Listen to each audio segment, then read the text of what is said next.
I think we are going. I'm not positive, wouldn't bet my life on it, but I think we're live. How's everyone doing? Are we going like Great. the Energizer? Are we going like the Energizer Bunny?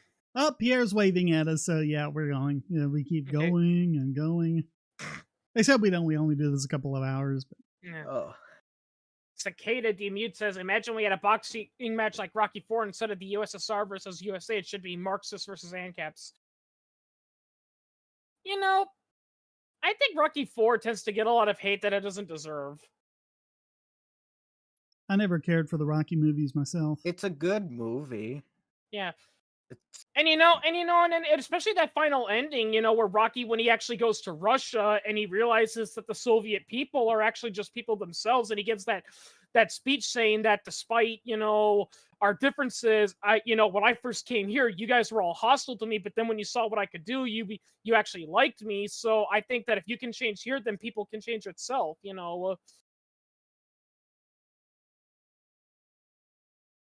Yes, Blinked, it's Friday. Yep, it's Dolph Friday. Lundgren has 4 degrees. Yeah. It's pretty funny. Contrary to popular belief, Dolph Lundgren, or however you pronounce his name, and Arnold Schwarzenegger, even though they're commonly portrayed as being brainless lunks, they're actually really smart people. Yeah. Yeah. Why is Stalin in the chat? That is Executioner. Yeah. So why is your avatar Stalin? I'm a sneaky boy. Well, I just did it because, well, I don't know. One day I was over at a leftist server and I was just like, I wonder how it would look if Stalin was talking about how libertarianism was great. I was wondering if you were just trying to delay something until you got enough time for it. You were Stalin. Also it exposes YouTube hypocrisy, because if you had if your avatar was Hitler, you'd be banned and this video would be demonetized, but you're Stalin, and even though Stalin killed more innocent people than all 3 Axis powers combined, he's not controversial because, well, he won World War II, so he doesn't count. Yeah, I'm sorry, but a lot of people love to rant Me and and talk. him hang out on the weekends. Yeah, Shane, it's something that's very weird? It's like, for all the fears they talk about it, fascism is actually very terrible at killing innocent people, because if I recall correctly from what I've read, like, only a few 100,000 people were actually killed by fascism, and that was mostly in Italy. And before anyone says anything, Nazi Germany was not fascist. The fascists, they were not National Socialists, which, believe it or not, is 2 different ideologies. Their alliance was strictly military, not political. Yep. No, so Pierre says it's already weekend on the continent where you need an ID to watch mature videos on YouTube. So not even porn, just mature videos on YouTube. I assume with the name Pierre, that's France. I don't know. Let us know where you are, Pierre. I think my chat is too far off. That ought to be very secure. Oh, yeah. I like how in Korea, of all countries, you got to put in your social security number just to watch like mature content, and I'm like, I know never to give my social security number to anybody. Yeah, it's Normandy. Yeah, imagine if that happened in the United States, if that was a requirement in the United States when Pornhub got broken into. Yeah. So to be fair, put your social security well, that's what I keep thinking about, like all these crypto exchanges, because they're doing all this know your customer, anti-money laundering crap, where you have to take a picture of yourself holding your ID, and all the information on your ID, has to be legible. What's going to happen the first time one of these gets hacked and they lose their databases, and then all these pictures of people with their IDs get in the hands of hackers? Yeah, and then I can get into bars now. and then you get a call, from your bank saying, where's my $300,000? You're saying, what $300,000? You bought a luxury yacht. I didn't buy a luxury yacht. Yeah. Yeah. And then you have that a network of fiascos like that more than ever. Excuse me, guys, I gotta go do something. Yeah. That would be the gold mine for like fake IDs. Oh man, just the other day at Heather's store, someone went through the self-checkout with a bunch of stolen credit cards and bought $10,000 worth of gift cards. And I mean, that's crazy about it, because I mean, they've got the security camera, they've got her picture and everything, but they don't have cams out in the parking lot, so they don't, have a license plate or anything, so they're probably not gonna catch her. But when these people discover their credit cards have been stolen, they're gonna get all those transactions reversed. But you can't reverse transactions on gift cards. You can't even track them. They're completely untrackable. So yeah, her store is out that much, and so all their profit sharing is going to go down. Yep. Yeah, but we have a sign up at my local grocery store where it's be aware of scam gift cards and stuff like that. That's a huge problem. Yeah, but no, apparently she just walked in with a bunch of stolen credit cards and started buying gift cards at the self-checkout. If you hear a pill bottle shake, sorry about that. I'm taking an antibiotic, make sure this infection I'm on my bites clears up. Yeah, I got my face chewed on a little. What happened? Dog I've known for a really long time just suddenly just went. Oh, a dog? Yep. Fucking pit bull. Ooh. Yeah, I work at a doggy daycare now, so I've gotten my fair share of scratch and bites. Fortunately, none of the bites have penetrated the skin, but I've gotten scratched a few times. Well, if I could show it, well. Yeah. Well, I don't know if I can. Yeah. I remember when I got my first. I remember it when I got on my the first stream, but basically, right there, it went all the way through. Oh. And this one here started there and wound up right down in here. Wow. Oh. So what happened? Yeah, What I remember when I got my first bite or scratch at the doggy daycare. I jokingly asked my supervisor, saying, "Oh no, does this mean I need to have a needle injected into my belly button?" But they told me no, they require, at least that vaccine. Well, what's fucked up is, what I was really worried most about. Apparently, I have a trait. I did inherit from my dad, my late dad. You're breaking up. I'm sorry. Let me adjust. Apparently, I do have a trait I inherited from my late dad. I do have a trait. I can I'm somewhat of a fast bleeder. Oh. So I do have to worry about that a little bit. Oh, you're a hemophiliac. No, not quite, but almost one. Not quite, but let's say if I drank enough, I could be way too easily. I once saw a joke. I once saw this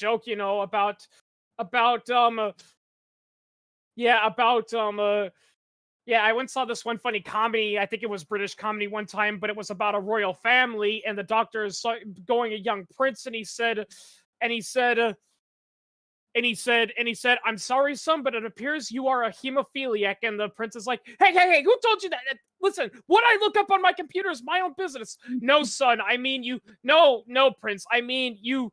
It means you're prone to bleed outs. Oh, forget what I said then.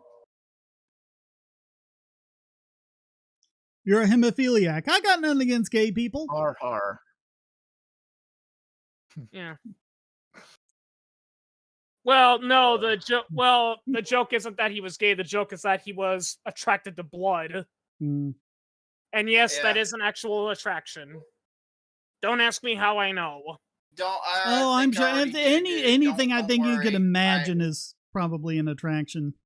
Yeah, Well, that's another thing too. I'm a member of the furry fandom, so I've seen it all. Stuff that I you could can't be unsee. attracted to moths, for God's sakes. But Fenrir, all furries are sexual deviants. Some of them are, but I was satirizing you. I know. The funny irony is that someone did show me one of those really, gross pictures one time, and apparently it came from an artist, and the guy himself was actually not into that kind of stuff, and everyone was like, "Dude, why the F would you draw something like that?" And the guy said, "Yes, I know, it's disgusting. I didn't enjoy drawing it, but a guy commissioned me $3,000 to draw it, and I wasn't gonna say no to that." Wow, 3,000. Fish run the shark. That's almost as much as Hunter Biden would have gotten for $3,000. Hell, hell yeah. You had to quote Eric Cartman from that one episode, Butt Out. It's like people, for $3,000, I would suck my grandpa's balls. I love that South Park episode. Yeah.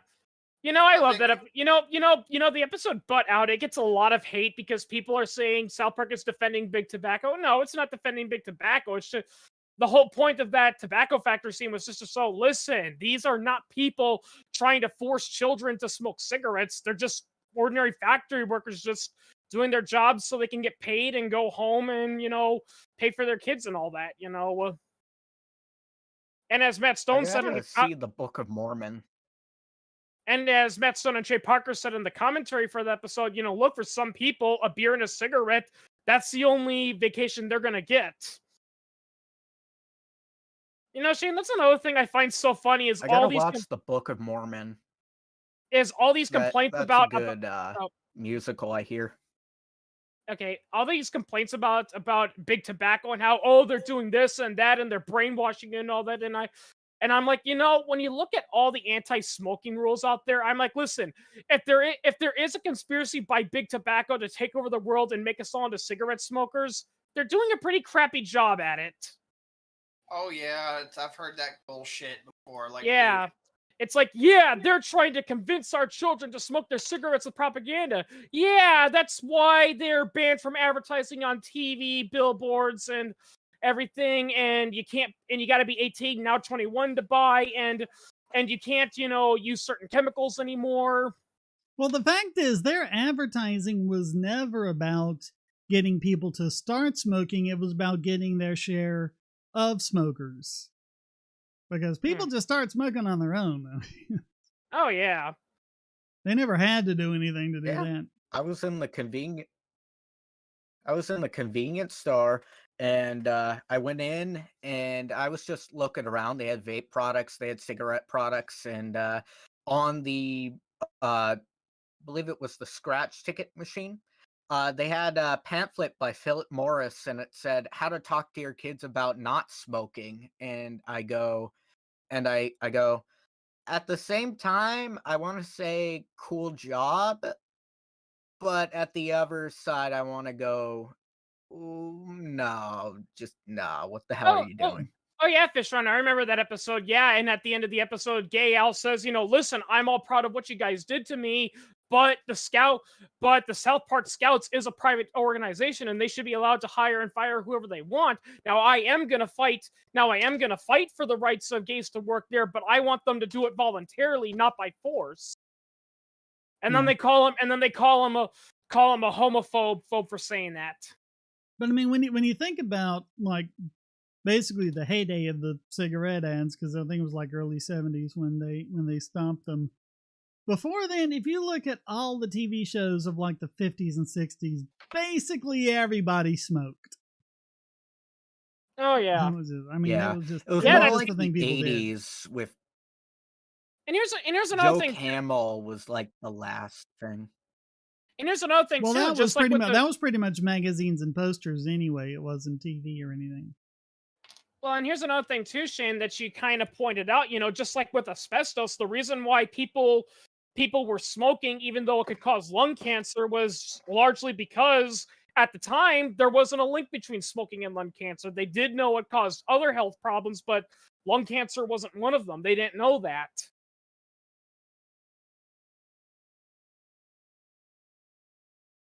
Well, I mean, it was your just the fact likelihood that for so many bronchitis? people were smoking that when people got lung cancer, you didn't really have much of an opportunity to say, gee, all the lifelong smokers I know are getting lung cancer. All the lifelong non-smokers I know aren't, because you basically didn't know any lifelong non-smokers. Yeah. Well, and here's another thing too, is that, I've heard of people that have known people that have been lifelong smokers, and while they did suffer from chronic chronic bronchitis, they actually never developed lung cancer and all that. So some people's bodies are different and all that. Yeah, cancer's a funny thing. I mean, smoking will increase your risk of it, but George Burns, smoked cigars until he was 100. Never got lung cancer. Well, yeah, that's another thing too. Smoking doesn't necessarily cause cancer, like I said. It just puts you at a higher risk of it. But the thing is, the truth is, cancer has no universal cause. There's not even a thing that cancer even universally is. Yeah, which is why they don't like talking about things like, a cure for cancer. That's a bit like saying a cure for death. Yeah, like in Rick and Morty back when it was good. It's like, don't worry, Morty, I got this. Beep. Oh wait, I can't cure death. Oh wait, I can't cure death. I remember. First couple episodes of this season were biology. Bad.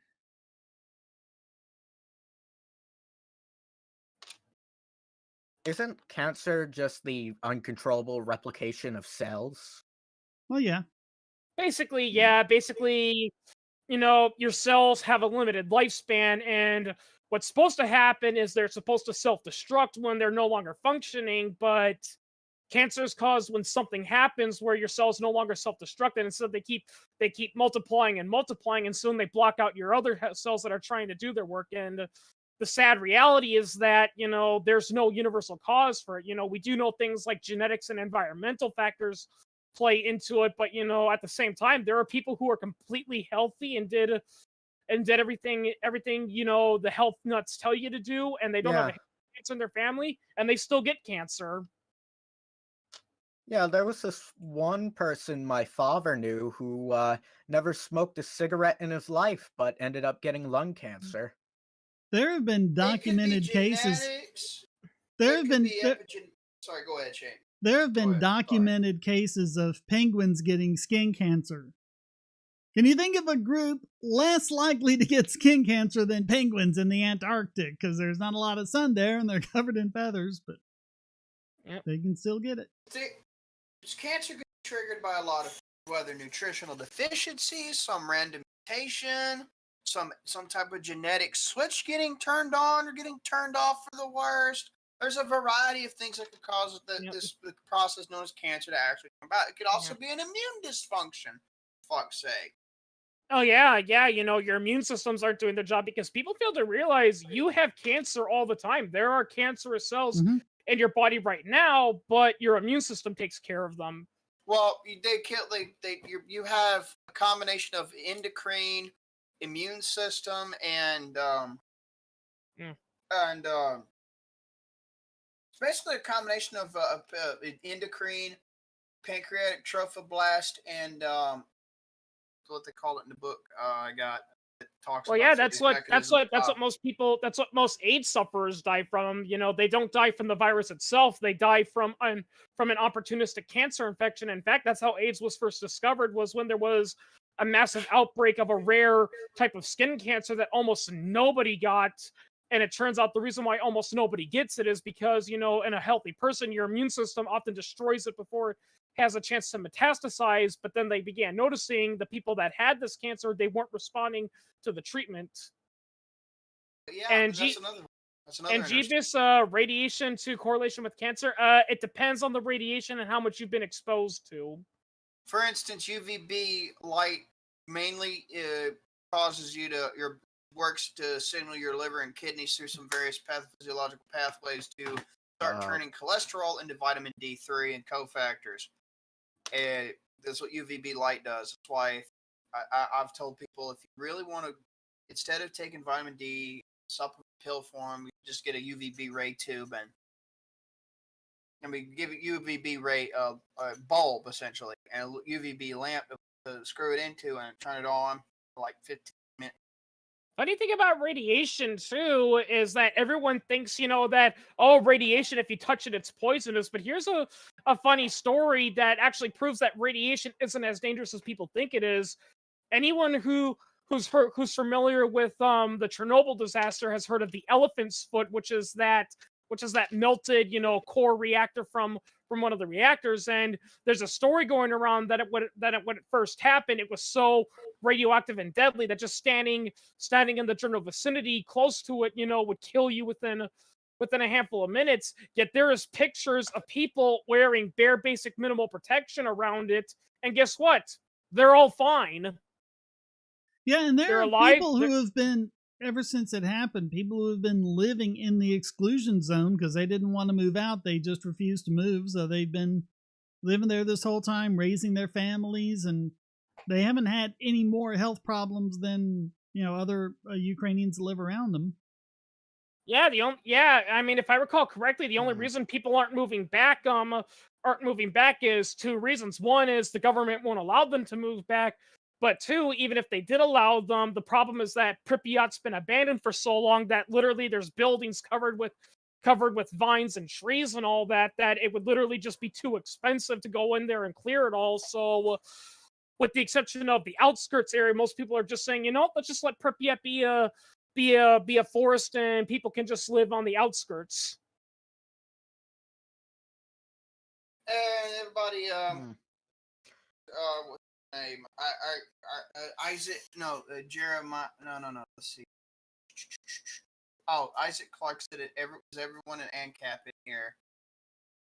I commented as my YouTube profile and said what I already am at my weakest and what I am at my strongest. Staunchest. You know what's one myth that's interesting that never seems to die on conspiracy forums is the myth that AIDS was either invented by the government or it was because somebody had sex with a monkey. No, that's from bushmeat. I've never gotten that. Well, there is a theory that it was, spread from human to monkey, but contrary to popular belief, it wasn't from sex. It was actually what they called the cut hunter theory, which is some African hunter was probably hunting bush game, and while he was butchering the meat, some of the blood got into his skin, and that ape might have had SIV, which is the simian immunocompromised virus, and it got into the guy, and it managed to mutate so it can infect humans, and that became HIV.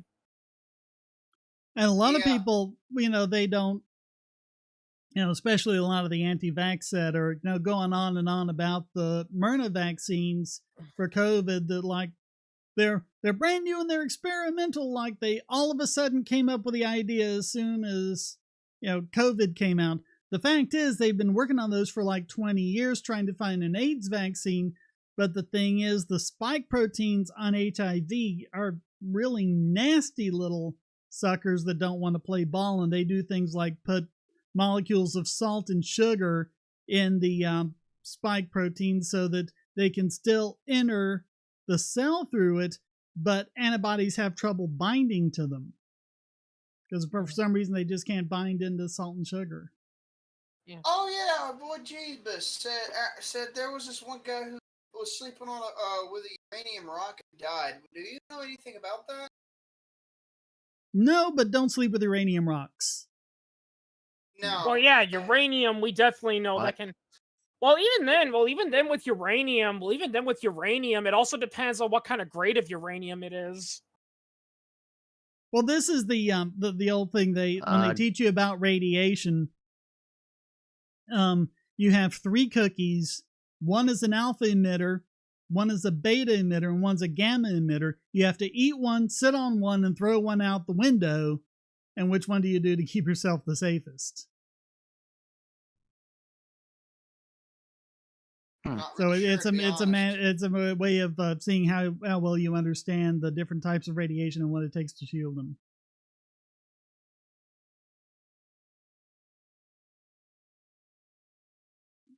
Well, what's funny is you can actually cause takes alpha particles and cause them to react to certain minerals. Like you can actually make it like an alpha particle literally fuse with a atom of germanium, and then it creates, I forgot what kind of isotope, releases a neutron. If the neutron flies back and hits it, it turns back into arsenic, and then there's secondary electron charge emissions after that. The neutron hits that same atom again. Also, here's another thing.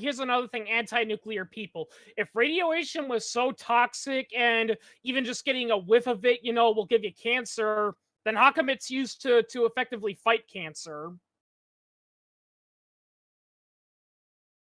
Mm. Well, I mean, it's all about killing the cells, and cancerous cells are easier to kill than human cells, and so I mean, it's a couple of things. One is that you're targeting it, and I mean they are really good at like pinpointing, basically with lasers the radiation, and that's why they put the little tattoos on there to pinpoint it, so that you're targeting the cancer cells, so that you're destroying the cancer cells but minimizing the damage to your regular human cells.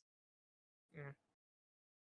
Thunderfoot said that if you ingest 1 kilogram of uranium, you would basically die of lead poisoning long before radiation poisoning. Yeah, how the heck are you supposed to eat uranium? Because that is a very dense metal, from what I've heard. Well, I think it's just a hypothetical, like the. I know that. Yeah, I know that. There was actually a scene from a James Bond movie where he's holding plutonium. Now, he does say the plutonium is a safe grade, so it can be safely touched without harming, but yet he's shown lifting it like it weighs about as much as a basketball. Many people point it out, and he's holding it with one hand, and many people are pointing, actually, plutonium is an extremely dense metal, and that amount that he was holding in his hand, it would actually be impossible for him to lift it no matter how strong it was. Yeah, depending on what size hunk it is, yeah. Yeah. I've actually heard that some types of plutonium, they're actually so dense that literally, one that's the size of a small apple that has the same size and thickness as an apple, they actually need special machines to actually lift it, just because it's a pain in the ass to lift, not just because of the danger, but just because it's so heavy. Plutonium is way denser than gold, Isaac. Yeah, basically as you go up in atomic number, you go up in density. Not always, but I mean, if it's still a metal, then it'll. Everyone thinks Fallout 4 is like an accurate representation of nuclear damage. Well, here's another thing. Fallout is the same video game that says humanity has fully harnessed the power of the atom, yet they suffered a massive economic collapse and ultimately nuclear war because they ran out of oil. When in actuality, if they truly did harness the power of atom, they wouldn't need oil. Yeah, they wouldn't need oil. Yeah, they wouldn't need oil. The main thing with that is to understand the difference between radiation and radioactive material. Radiation will do damage to you, but it just kind of goes away, like turning off a light or something like that. You need radioactive material for it to sit there and just continue to radiate out and to damage other molecules and atoms and molecules to turn them into different. And also speaking of Fallout, it's another factual error that makes no sense in the lore of Fallout. The war that caused the nuclear warfare was between the United States and China is portrayed as diehard Maoist and hadn't undergone any reforms. But here's the thing, and many people, that doesn't get talked about. If China and the Soviet Union were still around and they never reformed themselves, then there wouldn't be a World War III, because there wouldn't be a Soviet Union or a China to threaten them, because the majority of the population would have starved to death and collapsed. China didn't adopt those economic reforms because they saw the light. They did it because people were dying from starvation, and some of them were saying, okay, maybe Mao was wrong about a couple things. Well, it wasn't even really Mao, it was Lyshenko, because they had that they had kind of inherited from the USSR, the prohibition on Darwinian-based biology, and they had to stick with Lyshenkoism, which is what let them believe that, and I forget the details, but they had this way that you could basically teach crops to grow denser and hardier, and of course it doesn't work that way.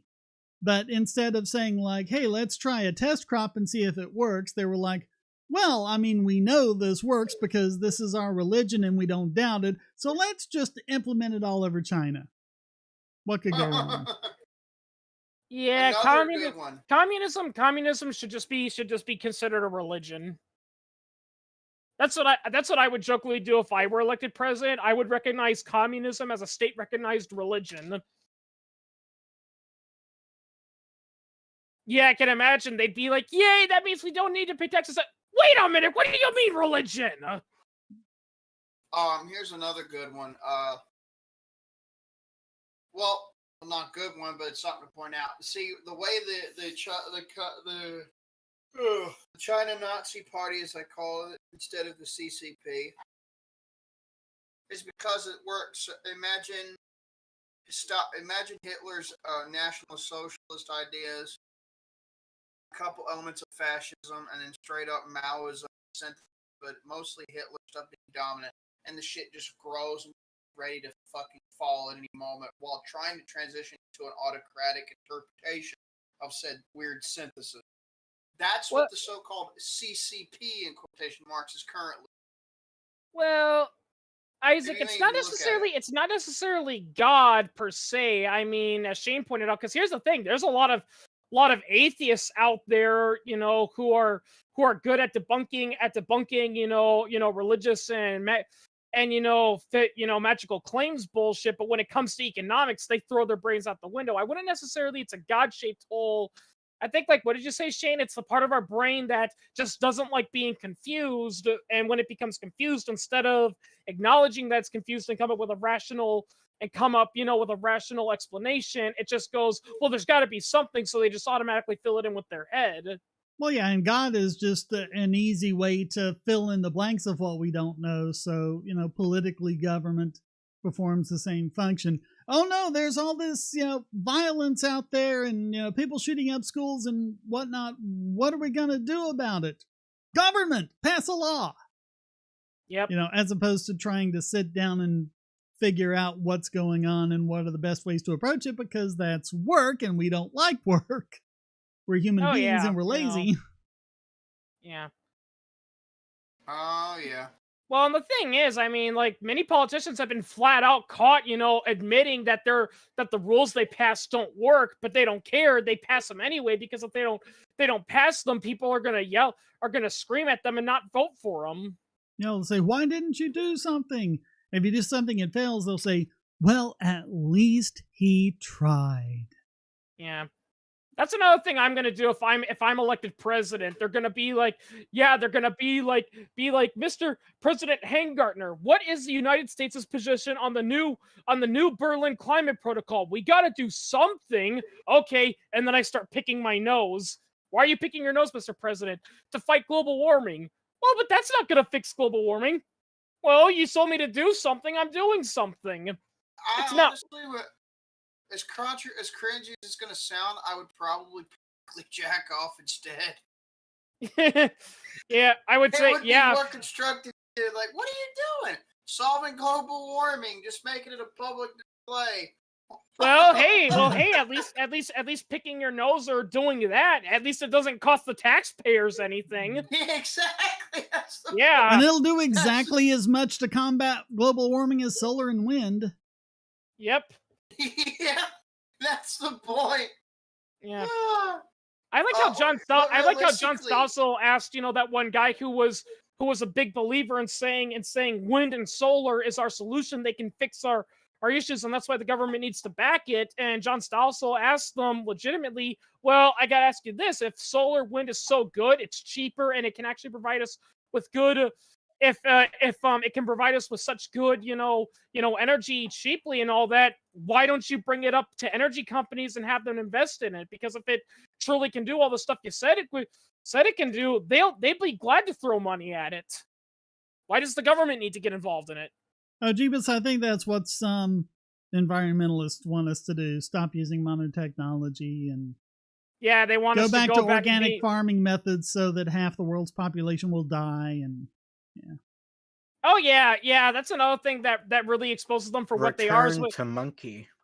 Is when you tell them that if we were to implement that, hundreds of millions of people all across the world will die, and if they go, well, that's good, the Earth is overpopulated, that just exposes them for what they really are. Well, they're eco-fascists. Let's be honest. Yeah. Well. Yeah, they're not really environmentalists. The environment is just an excuse for them to push what they're doing.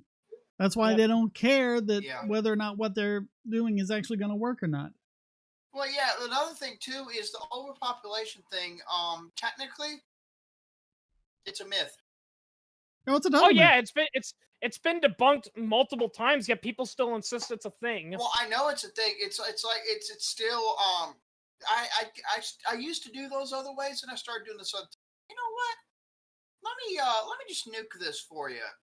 We hate nuclear power. I'm like, yeah, it could suck. Shut up. Well, yeah, the problem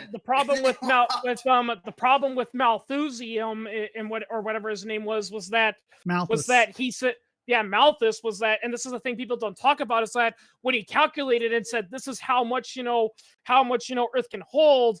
From what I've heard, he was under the assumption we're at the apex of our technology and nothing will change, but yeah.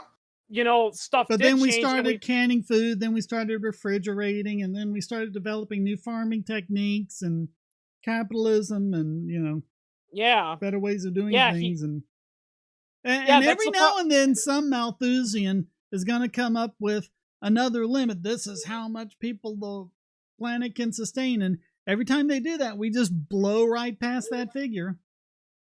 Yeah, because they fail to take economic development into consideration. And I hate people who use China as an example of overpopulation. Listen, China is a country is not overpopulated. The problem is that everyone's living in the cities. Yeah, I mean, you've got people crowded into Beijing and places like that. You go out into the boonies in China, and there's like nobody. For like acres, And by the way, part of the problem is because of Chairman Mao, because historically people used to live all over in China, even in areas that many people said were uninhabitable, like the parts of the Gobi Desert. There were population centers living there, but then when the communists took over, they forced everyone to move to collective farms and cities. What I was going to say was when I would do those arguments, the next argument strategy, because all the other ones were ignored. I'm like, hey, so this is what I would do. You have a piece of property, right? I said, yeah. How big is your land? Why do you want to know? Just humor me. Just guesstimate. Oh, about an acre and a half. Oh, lovely. That other half acre you're not living in. Guess what you could do with that son of a bitch? What? Build you an underground fucking house and have you some kids over there. Funny, think about China and anarcho-capitalism, is that there actually was an anarcho-capitalist society that technically it wasn't in China, but it was in Hong Kong. It was called the Kowloon Walled City. You guys heard of that, right? The Walled City? Yeah, I have. It's been a long while, but yeah. It actually, despite that it gets a bad reputation as being cramped, it actually was doing pretty well, and people there actually had a pretty good living. And while it did have serious issues with space, that was mostly because the British wouldn't let them expand. And really, it actually wasn't that bad. In fact, a lot of British and even later Chinese citizens would often go there because products there were cheaper and easier to get a hold of. But then in the 90s, the Chinese government said, nope, we got to shut it down. But you see that way I did that? So what I did with the underground house on the same property analogy, like they didn't even, it's like, I didn't think about that. I was like, well, see, that's a thing. Most of you don't know that. You could fit 2 families on that, or 3 on that, if you actually plan it right.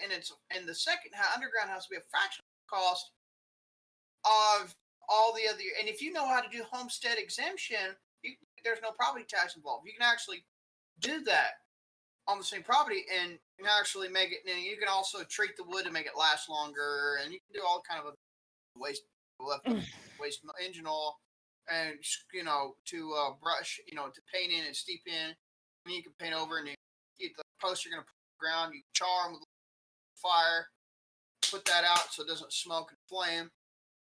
Then wrap trash bags around and stop them in the ground.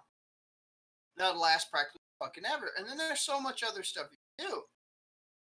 Fraction of the cost, but that would actually last and it would actually hold up and not need as much maintenance. And you could also paint over that and actually make it look decent in the interior. And you can also do other things as well. Now, you can also go into doing what's called arcology type buildings. So largely self-sufficient manufacturing, and have a linear city of these type of building system. And you can actually use your land use that way. So no, we're not overpopulated. We're just not being efficient enough with what we have. And there are ways to do it. I will be willing to consider that we're overpopulated when we start building cities the size of New York into permafrost. Yeah. There you go. Yeah, and exactly. then Earth looks like Coruscant. Exactly. Yeah. That was one thing the Star Wars movies always did that was dumb. It's like, Hoth is an ice planet, Tatooine is a desert planet. Each planet just has like one feature all the way over it. That's actually not 100% true. I mean, many planets, like particularly Alderaan, Corellia, and all that, they actually had versatile climates and all that. The reason why Hoth was an ice planet was actually because, if I recall correctly, Hoth wasn't a planet; it was actually a moon, so it was a lot smaller. Yeah. Yeah. Here's another interesting one.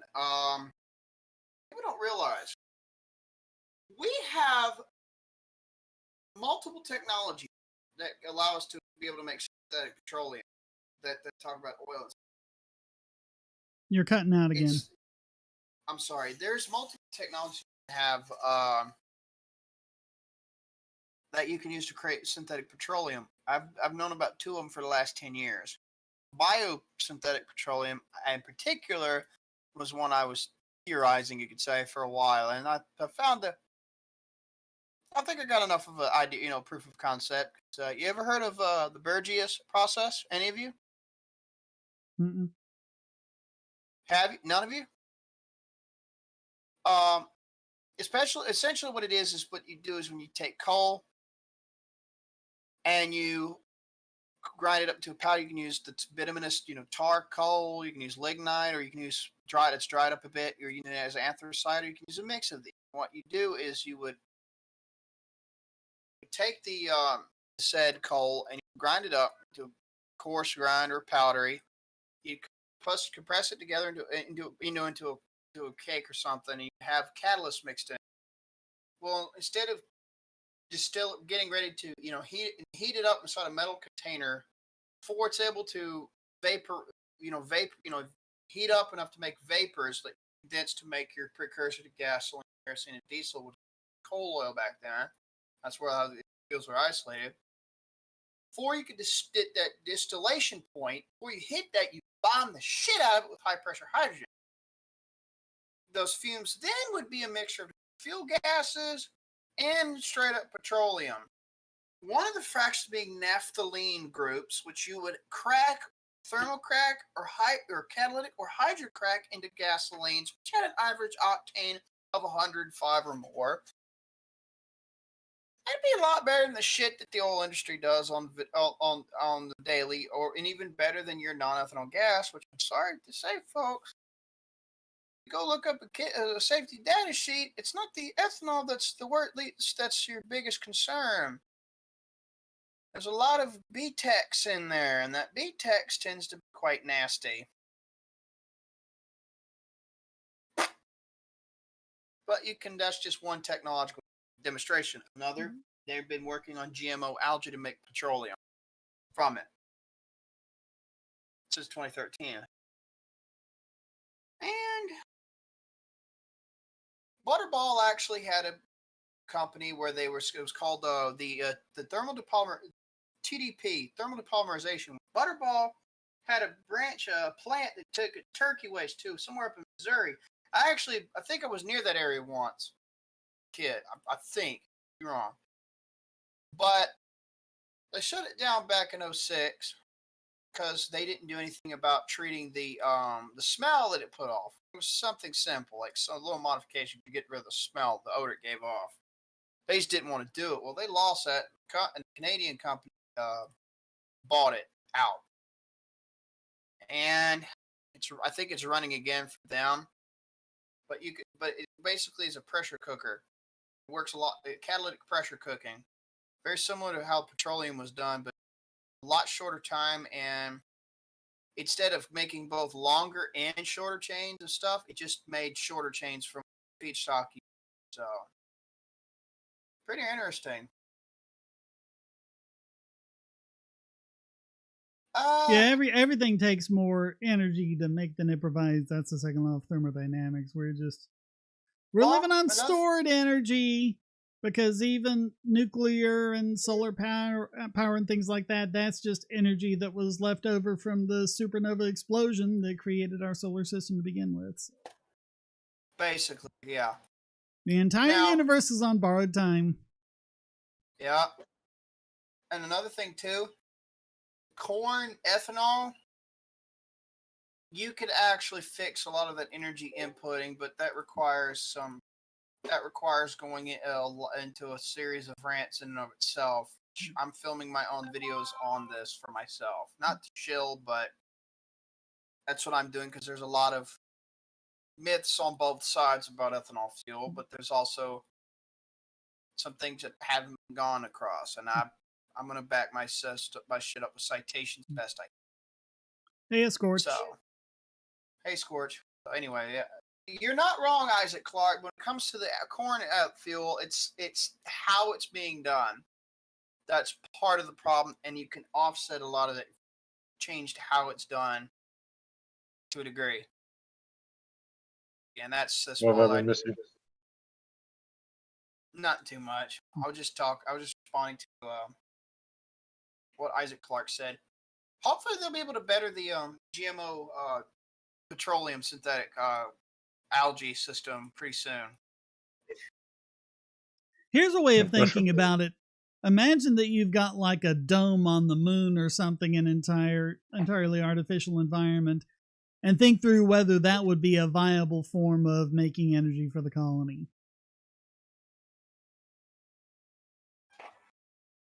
Spoiler alert, it wouldn't. Yeah. I mean, hydroponics would be tough enough. I mean, you would want to use most of that just for making food and oxygen, you know. I'm here. I'm just quiet.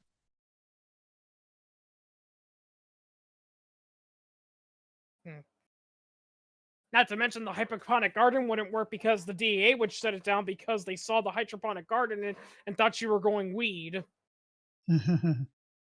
Yeah, that sadly does happen to people. They grow hydroponic gardens, as little hobbies, and they get arrested because the government sees it. It's like, hey, the only reason you have a hydroponic garden is because you're trying to grow drugs. Well, they've done that to people who have grown some things like hibiscus and a couple other things that have kind of a superficial resemblance to pot, and they'll go and raid it and arrest everyone and burn down the crops, and they're like, that wasn't pot. Yeah, I've actually heard that contrary to what you see on TV, well, yes, marijuana does look like that, like that 5-pointed leaf. A lot of plants look like that. Yeah. Yeah.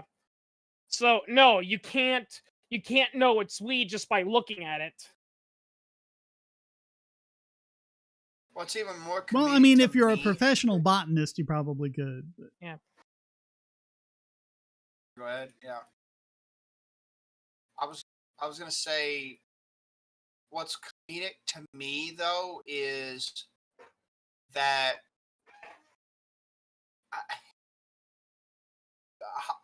you know how if you do your hydroponics correctly, you can actually raise fish, say an endangered species of whitefish, freshwater whitefish. You can actually raise them, put it back in the environment, and have some leftover ones to sell that's edible to sell for food. Wow, and do it cleanly instead of them laying in their own shit, breathing them in and out day by day. You know, a lot cleaner than before. Do that at the same time as you would grow, you know, the damn plants you would sell for food as well. You could actually technically do that, and you would actually, you know what you're doing. Use gravity as to do the big bulk of your water pumping for you. You could actually pull it off and actually be quite efficient and have times yield per acre. Not even factoring companion planting that works good. I mean, it's absurd what you can do. You could get away with on aquaponics and shit. It's absurd.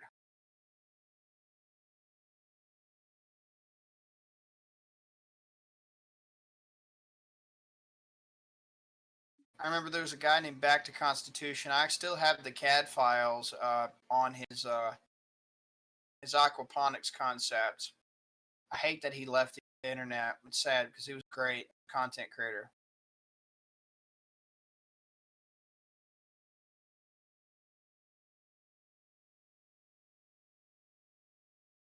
I mean, I say just go nuclear. We know how to do it. We know how to do it safely.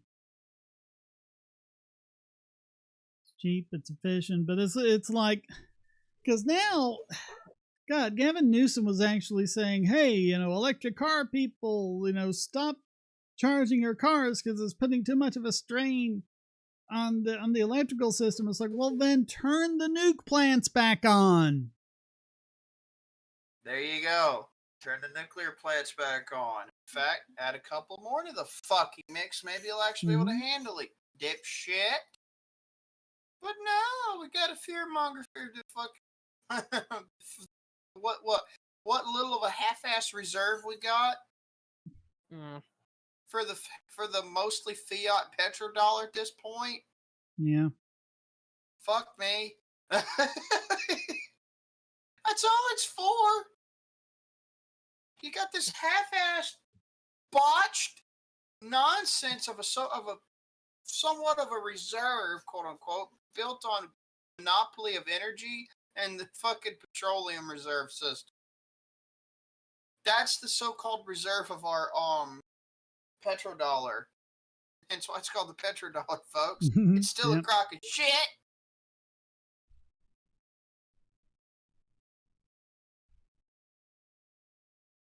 But fortunately, shitty things will come to an end at some point. Yeah, but will they come to an end in a good way or in a devastating way? That's just the issue that comes up. Yeah, Shark. Well, Shark, most of it, Fishron, most of it already is done with either nuclear or solar hydropower or wind. Or hydro. But a lot of it's with hydro. Hydroelectric too. Yeah. I think there's something that could be done to better the hydroelectric. Oh, fuckers, quit climbing. Funny thing about cryptocurrency is, I saw a funny comedian who said, he was talking about Dogecoin, and he says, it is a really sad day when your currency, which is created by the government and can be used, is less valuable than a cryptocurrency that has a Japanese dog on it and is not really used by anyone, but it's still considered more valuable. And created as a joke. Yeah. Based on a meme. Yep, Doge meme. Yeah, well, and I mean, we've seen that it really isn't necessary to secure a cryptocurrency anyway, because not only are there cryptocurrencies that don't use proof of work, You know, you've got other proof of work currencies like Dash that have other means of security, and they're actually redoing the ratio between how miners get paid and how masternodes get paid to give more to the masternodes, because that would actually encourage more miners to drop out, so you're not using as much energy because you don't need it with Dash. I mean, you need enough to keep the basic, Nakamoto consensus, but you don't need it to secure the network from like 51% attacks, because Dash isn't vulnerable to those. Shane, it's pretty funny. A lot of people like to criticize, cryptocurrency because they always talk about how the price always keeps going up and down. Well, first of all, that's not 100% true. It has stabilized, but I've heard how some people have pointed out that actually, when you really think about it, that's actually what makes cryptocurrency better than fiat currency that we have, is because its price will adjust based on supply and demand and the like. Whereas our currency is selling because the government keeps trying to maintain its value. Mm-hmm. In a status quo, which you can only do via inflation. And look at what the price of everything has done, yeah. Yeah. But cryptocurrency is still a fledgling market, and that's how you can have big wild swings like you had this year when it shot up. How high did Bitcoin get? Did it top 60,000? It got up there. And then over the course of a few weeks, I think the price cut in half. So. Yeah. Kind of reminds me how some anti-capitalist people love to talk about the .com boom and how, it was a disaster of capitalism. It's like, no, it wasn't. No. It was a Fed bubble. Yeah. It was the lack of capitalism in certain areas that fucking did it, you dipshits. Yep. Well, yeah, if I recall correctly, it started out as a free market, but then the government came in and said, "Oh no, you can't do that because it's a monopoly." So here's the time periods. Bitcoin is down 0.84% for the day. It's down 7% for the week. It's down 19% for the month, but for the year, it's up 246%.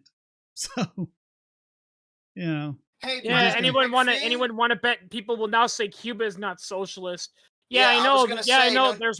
There's recently been some stuff out of Cuba, and people are finding out that it's actually a shit show. And I'm just thinking, yeah, and the 60-year-old Cubans that are living with us are saying, well, duh, we've been telling you that since 1954, but you didn't listen to us.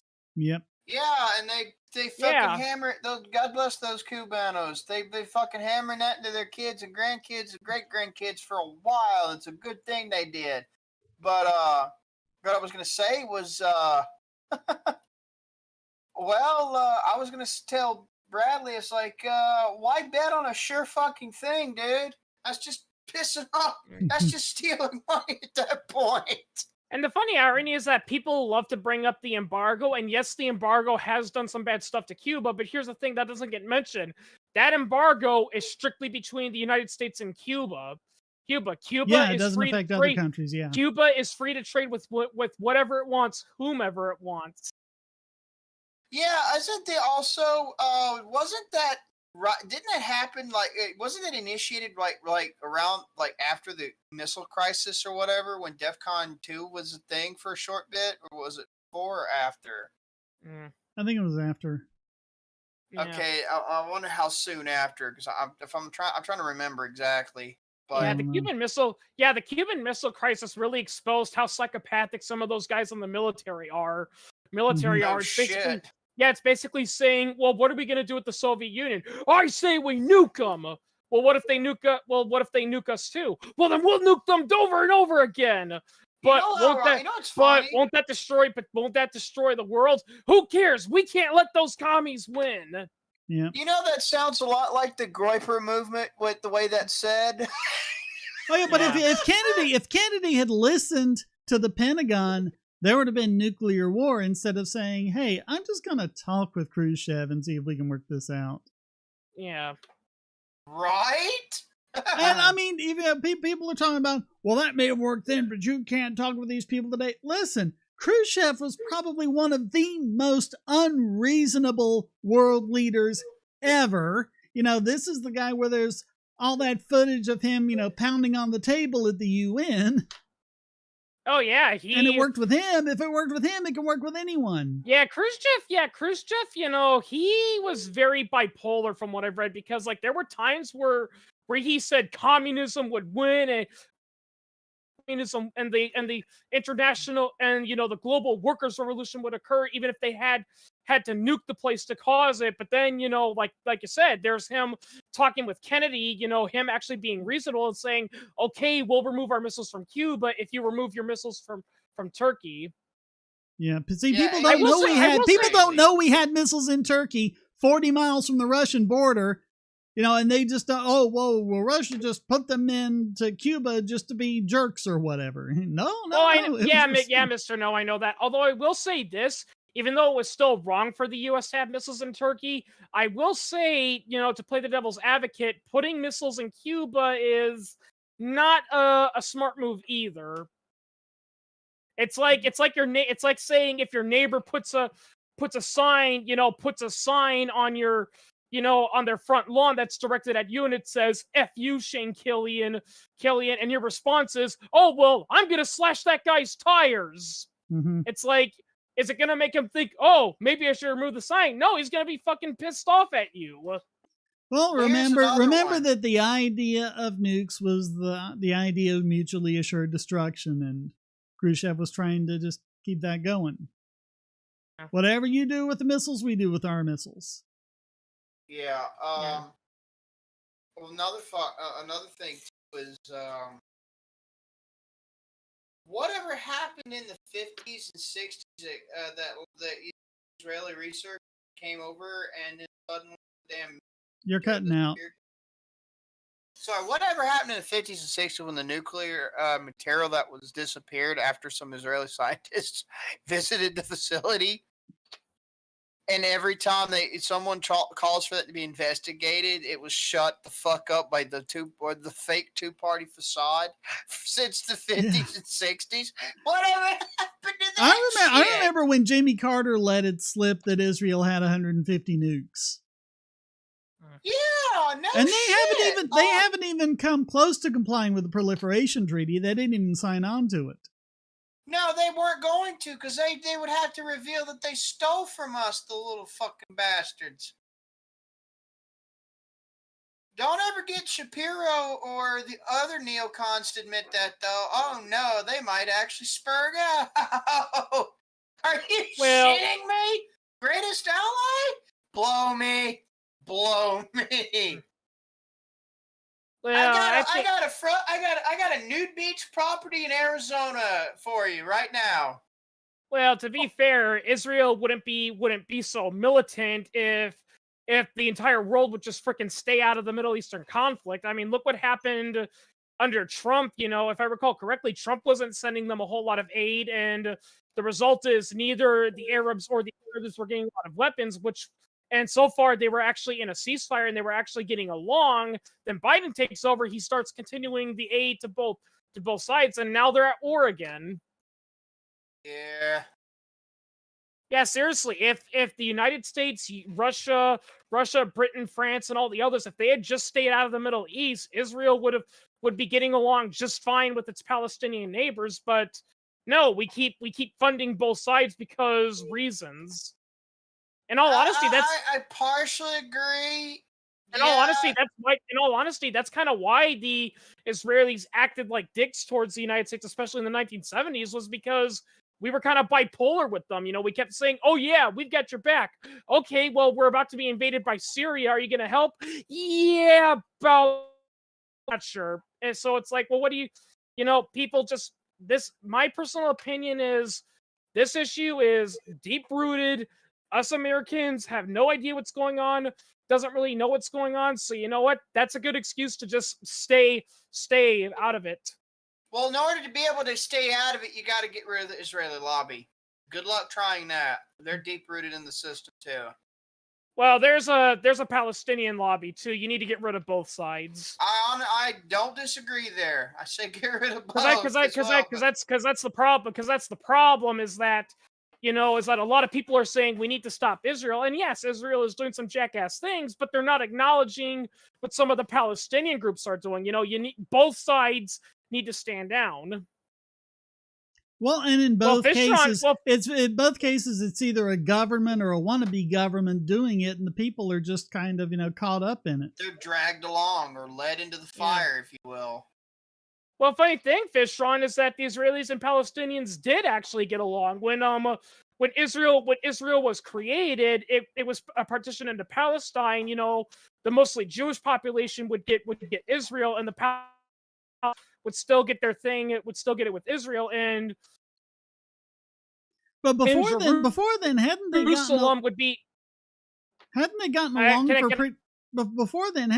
along for pretty much 200 years or something like that? Well, yeah, even when Israel was formed, and Jerusalem would serve as an international zone that was territory of both Israel and Palestine. But then what happened was that when it was created, the Cold War was stopping, and both the United States and the Soviet Union tried to get Israel to become their ally so they could get a foothold in the Middle East. But David Ben-Gurion said, no, we want Israel to be a neutral nation that doesn't ally itself with anyone. And as consequence, the United States, Russia, France, and the others began as a middle finger to them for refusing to be their stooge. They began giving weapons they began giving weapons and money to the Arab League, which hated Israel from the very start, and they used their weapons to invade, which led to the Arab-Israeli war, which led to the distrust between the Israelis and the Palestinians, which is why we have the conflict today. It's all because Israel tried to stay out of the affairs of the Cold War, and the United States and Russia being sour about it. Yeah, but they also went back on like every single agreement they made with the Palestinians. Well, that happened after the war. Well, Israel wasn't formed as a separate nation until after the war. That was, what was it, 48? I'm talking about Israel as a nation. Yeah. But I mean, as a people, the Israelis and the Palestinians were getting along for like 200 years or something before then. Yeah. Basically, where are you getting your info from? The Brits helped them. Well, individual British people helped the Jewish people, but here's the thing: people failed to realize during the during the 1948 Arab-Israeli War, the Israelis actually had to smuggle in a lot of their weapons because many states were embargoing them. So many of the British weapons that you see, the Israeli Haganah having in the war photos, they were actually either copied or they were smuggled into the nation. Officially, the government condemned Israel's actions during the war, and in fact, they actually, if I recall correctly, they actually aided the Jordanians initially. But that's like if you look at the Rwandan genocide, the Tutsis and the Hutus had been getting along and had been basically living together until I think it was the Belgians. The Belgians taught the Tutsis that they were superior. They had put the Hutus in power and told them they were superior to the Tutsis. The Tutsis actually. Oh, did I have that backwards? The Hutu supremacists didn't come about until shortly after it gained its independence, and then I know they went back and forth like the big Indians and little Indians. It was, yeah. So maybe it was the Tutsis originally. I don't remember. Yeah, but yeah. And the crazy thing is, ever since then, look at how they tried to differentiate between them, because I forget what it was initially, but at some point it became the width of your nose. But then that was too ambiguous. They just had to keep adding on all these other criteria for, Here's a I want to give you guys a little helpful tip. I don't know if any of you do this or not, but say you're cleaning, say you got a bleach spill in the house, you got the chlorine fill in your fucking head. You want to know what's a quick little cure for that? Open up your coffee can and sniff beans. Yeah, but then you're smelling coffee. Actually, for me, it clears up. You take a break after sniffing the coffee. Well, you just need something that's going to replace the molecules in your nose. You just need something that's something pungent. Basically, I just like the smell of cafe. So, but my aunt told me that, but I forgot what the hell it was. I think I got what was I don't know, gas. I don't know, something.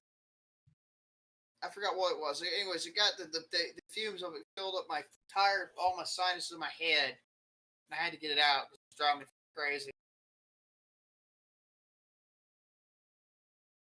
I had to siphon gasoline out of a piece of equipment times.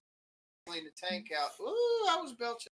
But celery, I found out helped with that one somehow. I don't know how the fuck that works. Apparently, chewing on celery for a little while and it helped. Yeah, Aaron Ra is a genius with science and idiot with politics. That is sadly how a lot of people are. Shit, one of my favorite engineers, Charles Proteus Steinmetz.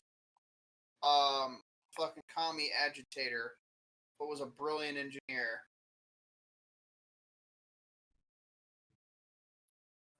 Oh God, who was it I was talking with that one time? Was saying Back, that sorry, I had to get something to drink. He was trying to, we were talking about Frederick Bastiat, and this one guy was saying, well, I want to listen to him because he was a creationist. He didn't accept evolution. And it's like, you do know that he died 9 years before Darwin published Origin of Species, right? Yeah, that's a thing. Like so many people say, oh, this guy was a creationist. Many, Isaac even decades, Newton was a creationist. I mean, that's just why they didn't really have another option back then. Yeah, it's not like today's creationists where we have the evidence and they're rejecting it. Back in those days, it just made sense because, and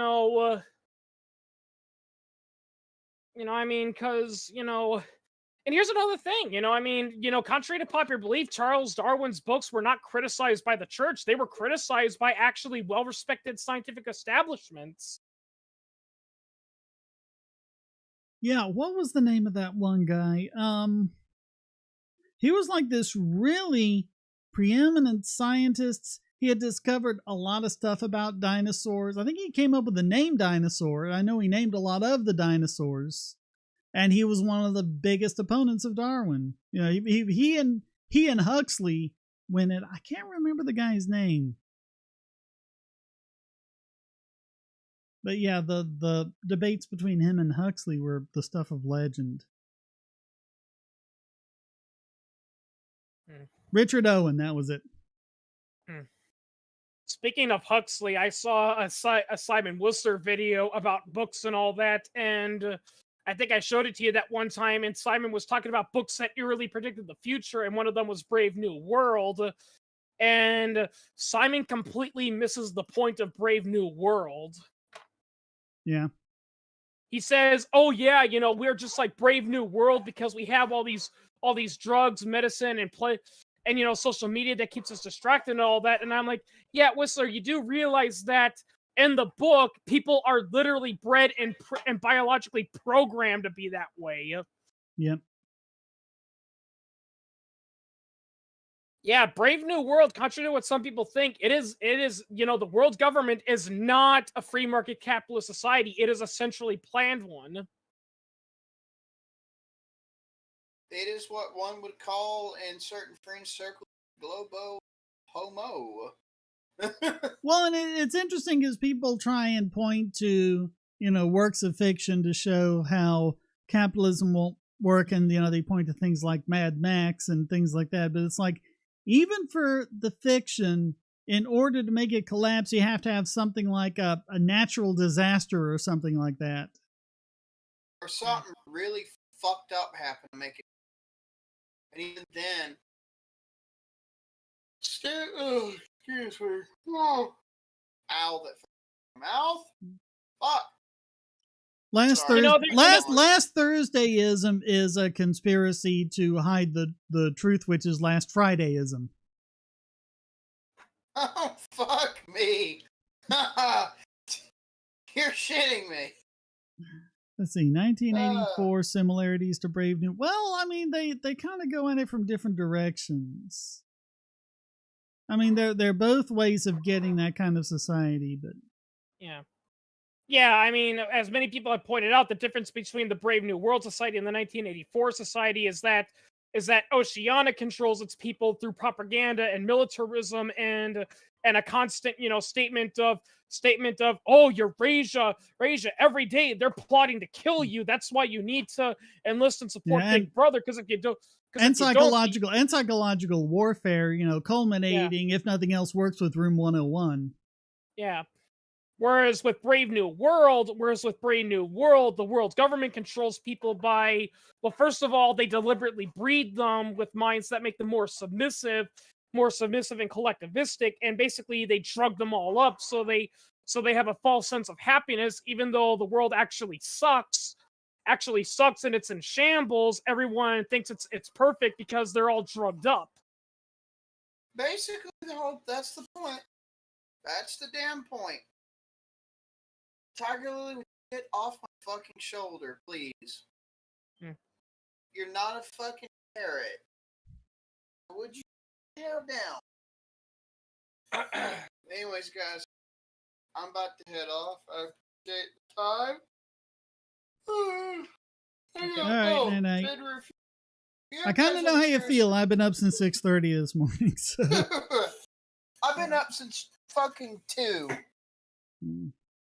1984 is literally impossible. The cost of embarking such a project are literally astronomical. Nah, that hasn't stopped governments before. No. Oh, I was gonna let you guys. I was want to recommend a couple books to check out if you want to.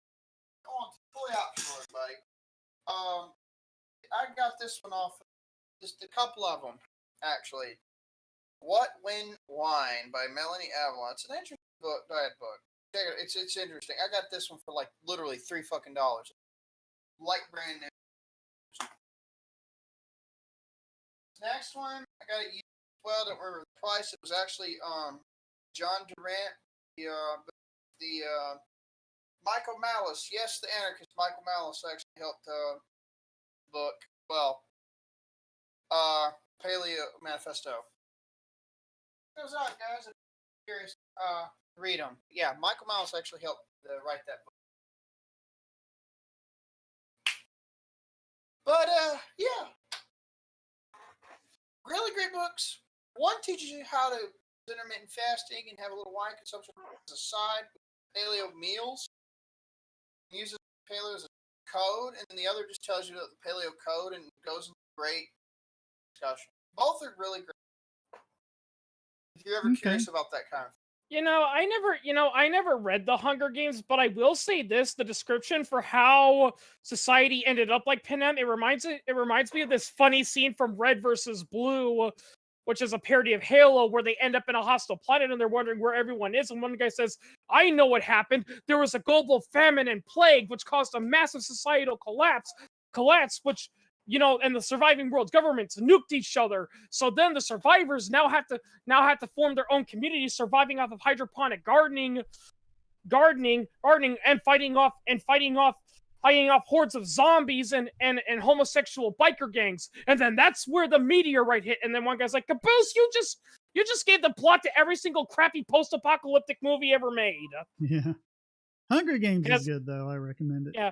Because apparently that's what happened in Hunger Games. Apparently there was an earthquake, then there was a global flooding, then there was a plague, then there was this and that. It's like, well, it wasn't so much that there were these disasters, because disasters happen, earthquakes happen, but each one was an excuse for the capital to get more and more, well, to set up the districts to begin with, and for the capital to get more and more oppressive. So you end up with a situation where people in the districts, especially the high number districts, are basically doing all the work so people in the capital can live in the lap of luxury. Yeah, I don't know if it's true or not, but I've heard from one critic that's actually said that. Now I haven't read the book, so I wouldn't know. He said one inaccuracy the film does is that it shows a map and it confirms that Panem is the only nation alive because everywhere else is underwater. Whereas I don't know if it's true or not, but I've heard in the book it's actually implied that while there was environmental damage, Earth is actually mostly intact, and there is theoretically other nations that are still active, alive, and well. But the capital deliberately keeps it from the people because they don't want them to think, hey, there's other places you can live. Let's get out of here. Yeah, they've cut everyone off from the world. Yeah. Yeah, they're basically telling, oh, Panem's the only place to live to prevent people from actually leaving. That was the sort of thing that they did with Gilead in the book of the Hunger Games. They were, first of all, see, in the book, it's been so long since I've read the book, but it wasn't the whole of the United States. I think it was just like the Northeast or something like that. But they were making everyone believe that the whole of the United States or even North America had toppled, and now it was all Gilead. Yeah.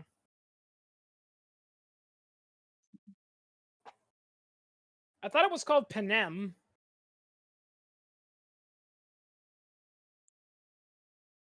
Or I don't know. To be fair, that would actually Gilead was Handmaid's Tale. Panem was Hunger Games. Oh, yeah.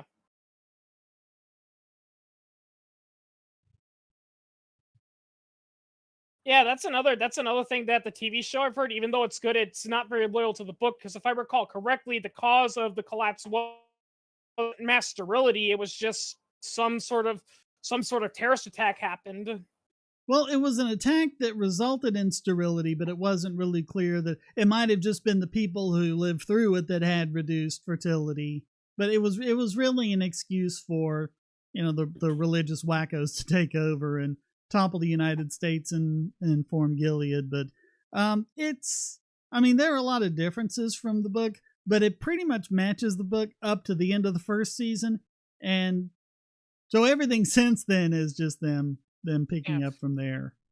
I will say the first season basically ends where the book does, except the book, at the end of the book, you find out that when they were looking at all of this stuff from Offred's journal, it's like 200 years in the future or something like that, and historians are trying to piece together the history of Gilead because, they did so much in terms of cover-ups and propaganda and things like that. They just didn't know what to believe, and so they were looking at, and Offred's diary, provided them another view into it. I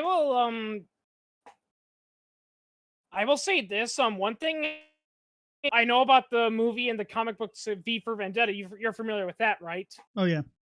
Even though I find its politics incredibly cringy because it's clearly pro left-wing SJW, there is one scene I do like from that film that actually is really good, and that's when V addresses the British people. And one thing I love is how he asks, let's be real here. You all do not like the Norse Fire Party, but let's ask your question.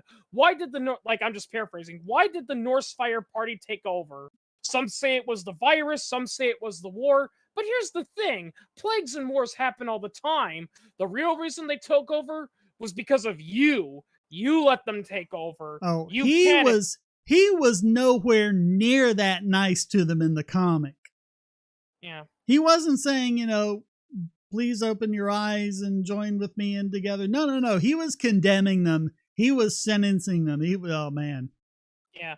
Well, he was like 100 times the extremist in the comic than he was in the movie. Oh, yeah. That's another thing, too, is the movie, they portrayed him as. In fact, I've even heard Alan Moore himself has said that V is not necessarily a good guy either, No, in the movie, they made him a little more of a good guy because he was pretty much targeting things. But yeah, in the comic, he's a lot more of a loose cannon. Yeah. He, if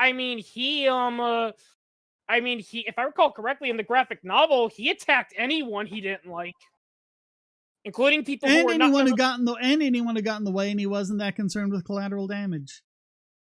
Yeah, like if I recall correctly, if there was a person that said, "Listen, V, I'm just equally against, the Norse Fire Party as much as you are, but I truly think that blowing up, a building and killing innocent people isn't going to help you," he would have just killed you and continued with his plan.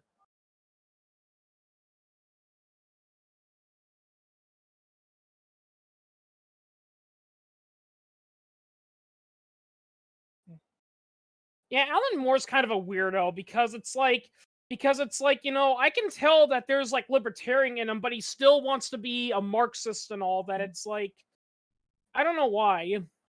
The Matrix was basically an attempt to do a live action anime, so Yeah. That was the idea of it. Yeah.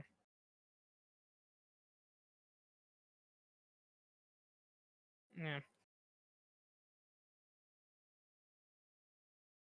Yeah, that was before the Wachowski bro. That was back when the Wachowskis were the Wachowski brothers. Mm-hmm. Yeah.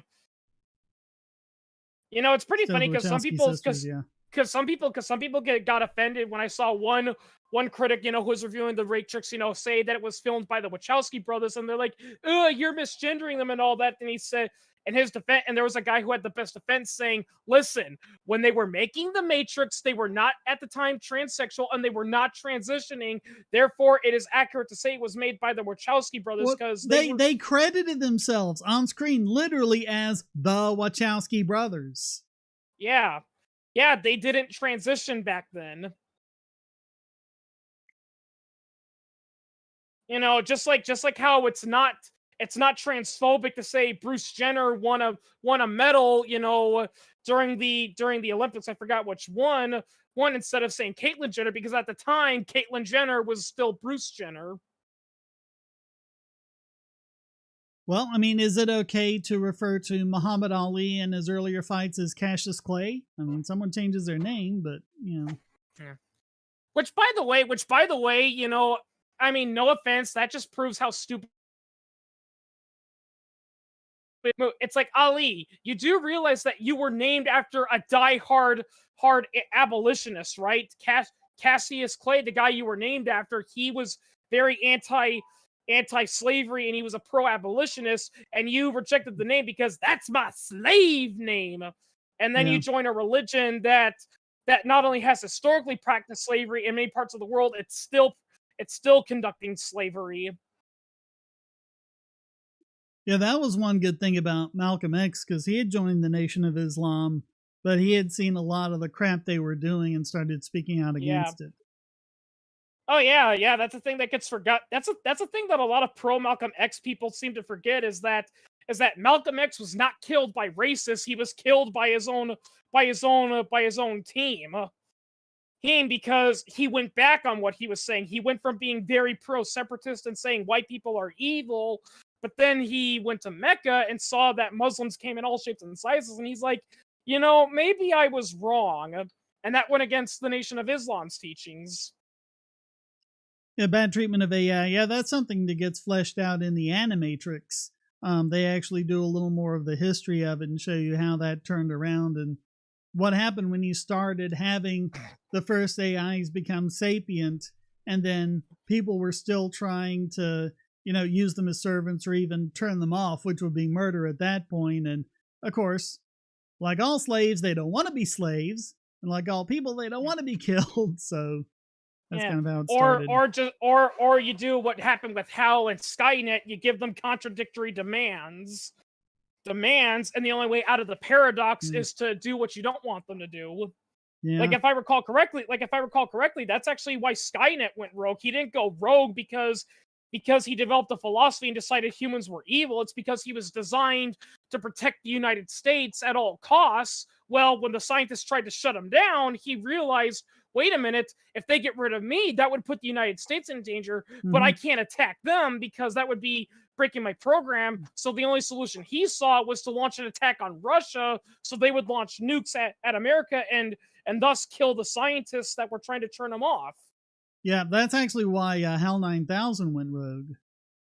Yeah, you mentioned that because it turns out the mission wasn't actually a mission to Jupiter. I think they were doing something else, but they didn't want the astronauts to know that. They were going to study the monolith, but the monolith was a secret, and so they didn't want to reveal it to the astronauts until the end. But they went ahead and told Hal not to tell the crew, but Hal had to, be open, because his, prime directive was about, information. Yeah, so. he had to assist the crew in any way possible, but they didn't want the astronauts to know, so they told them, oh, but also you can't tell them about the monolith. But that led him into a paradox because I have to help them, and if I have to keep them, and if I have to, lie about the monolith, that's violating my code. And his conclusion was, I have to kill the human crew because I'm perfectly capable of flying the ship myself, and I don't need to keep secrets for myself. Well, the reason why they told him about the monolith. They gave him everything he needed to do to complete the mission himself autonomously if something happened to the crew. And so that was the only way he had out of the paradox. And that's why he shut off the transmitter to Earth, and if you look at the movie, he was trying to give them little hints. Yeah. They were trying to get them to question what the real mission was about, to kind of give him an excuse to give in, and they didn't question anything. Oh yeah. In all honesty, going back to what I said about Skynet, I've actually heard that's why a lot of people kind of hate the new Terminator movies, is because they're making Skynet actively be malicious for no apparent reason. Whereas again, in the original one, he wasn't malicious; he was just fulfilling his directive. Yeah, they programmed him to protect the United States at whatever cost, but he ultimately it ended up being protect the entire world, because they didn't want, none of the countries wanted nuclear war, and so they all agreed to hand everything over to Skynet. And so when Skynet became self-aware and they panicked and they pulled the plug, Skynet thought that was a big threat, because then there would be nothing stopping the humans from nuking each other. Yeah. So the only way to get out of the paradox was to launch a nuclear war and kill most of the humans and put the rest into slavery. Yep. That's the Hofstadter-Mobius loop. Yeah. I wouldn't be at all surprised if James Cameron had been inspired by Arthur C. Clarke for that. Yeah. Though the funny irony is that a lot of people say, oh, but if Terminator 2 succeeded, then Skynet would win because there'd be no human resistance. But here's the thing. If John Connor never formed the human resistance, Skynet never would have sent the first Terminator back, and therefore he never would have been created. So really, Skynet is the AI, is the elephant that shouldn't exist. I actually saw there was an idea for a Terminator fanfic where they actually come across Skynet, and it turns out that Skynet actually is aware that he doesn't exist, and he's stuck in a tight space temporal paradox. And the reason he's doing the stuff he's doing is because he's desperate to find a way out of it. He's just trying to find a way out of the paradox so everything can make sense. Well, that was the irony. By going back and trying to kill Sarah Connor, they made the Resistance send Reese back to father John Connor to begin with. And so that's the loop.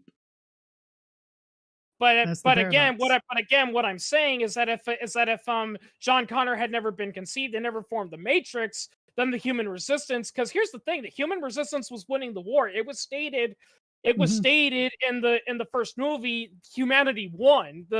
They restored their nations and they launched a counterattack on Skynet, and they were winning, and him sending the robot back was a last ditch final offensive. Yep. That was an act of desperation, yeah. Yeah. But again, if that didn't happen, humans, he would have quote unquote won the war, but that would have meant he wouldn't have sent a Terminator back, and therefore he never would have been created, because there'd be no reason to send a Terminator back. And it was confirmed in the second movie that Skynet was made using the brain of the first Terminator. Yeah. That was sent back. Because all the Terminators actually had the same AI that Skynet had. It was just limited so they wouldn't think too independently and go rogue like he did.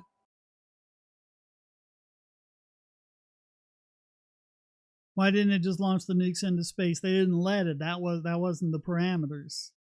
It was supposed to like manage the nuclear weapons. Yeah.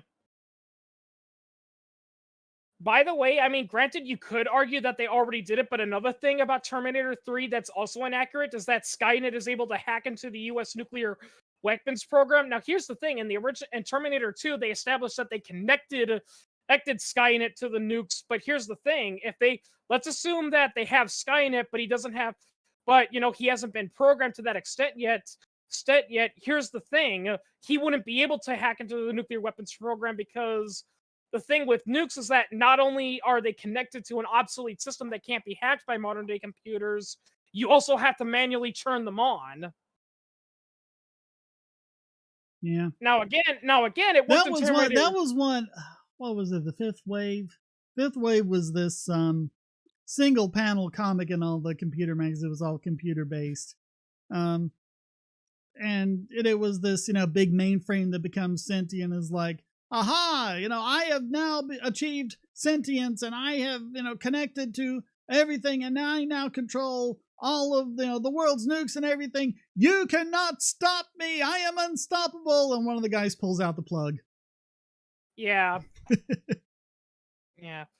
You know what else? It's also another really stupid urban fantasy story I read. It was this one series about where some sort of strange anomaly occurs, and basically it means that electricity doesn't work, gunpowder doesn't work, and all that. And I want to ask the writer, it's like, you do realize that if that were to happen, like, let's say, give you the benefit of the doubt, it only affects Earth and nowhere else. Everyone would die if electricity stopped working because, believe it or not, we actually run off electricity. Our nerves give off electric signals. Well, that was what I thought about Revolution, which I watched like 4 episodes of and gave up on. But it was like, electricity doesn't work, cars don't work, things like that. No technology works. Well, then how do human beings move around? Because we're electrical. But, I mean, they can light fires. So even if you're going to say electricity doesn't work, well, you can start a car just by, turning the key and pushing it forward and starting the engine that way, cranking it manually instead of using the electric starter. Yeah. So, yeah, none of that made sense. Yeah. Yeah, I thought of a funny joke one time, where some people tried to do that. They try to get rid of modern day technology, and they decide to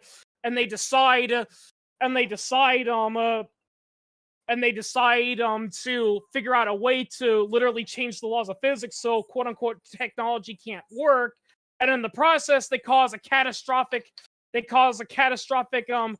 in the space-time continuum, which destroys their universe and transfer it over to theirs. And the only survivor leaves a note saying to, if any sentient people live this, technology is good. Don't be cynical. Mm-hmm. Yeah.